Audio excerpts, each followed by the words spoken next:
பார்த்தோம் முதல்ல கணச்சதுரத்துல எத்தனை விளிம்பு பார்த்தோம்?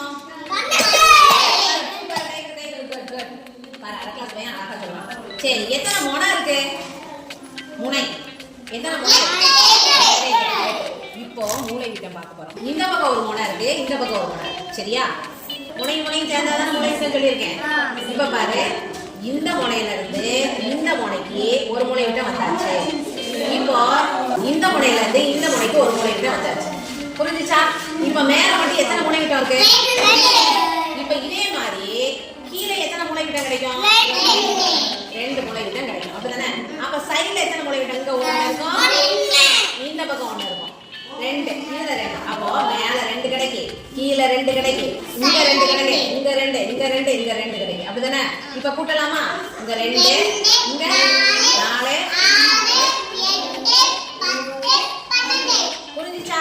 வெளிய மட்டும் மொத்தம் எத்தனை மூளை விட்டம் கிடைக்கு? 12 கிடைச்சிருக்கு. இப்போ உள்ள எத்தனை கிடைக்குன்னு பார்ப்போம். சரியா? இந்த முனையில இருந்து அந்த முனைக்கு ஒரு மூளை விட்டம் ஆயிட்டா? ஆயிட்டா? அடுத்து இந்த முனையில இருந்து அந்த முனைக்குள்ள 2 மூளை விட்டம் கிடைச்சா? அடுத்து பார்க்கலாமா? இந்த முனையில இருந்து இந்த முனைக்கு 3 மூளை விட்டம் கிடைச்சா?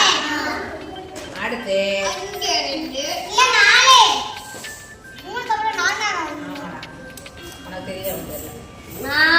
உள்ள மூடி எத்தனை மூளை விட்டம் கிடைச்சிருக்கு? நம்ம வெளியே எத்தனை மூளை விட்டம் படிச்சோம்? இந்த 12 கூட 4 கூட்டினா எத்தனை வரும்? இப்போ கனசதுரத்துல எத்தனை மூளை விட்டம் மொத்தம் இருக்கு? வெளிய 12 கிடைச்சிச்சு, உள்ள 4 கிடைச்சிச்சு, மொத்தம் 16. புரிஞ்சுச்சா? இதே மாதிரிதான் கன செவ்வகத்துக்கும் 16 மூளை விட்டம் கிடைக்கும். புரிஞ்சுச்சா? இப்போ இதுக்கு மூளை விட்டம் பார்த்தேன். இதுக்கு பேர் என்ன பேரு? உருளை. என்ன பேரு?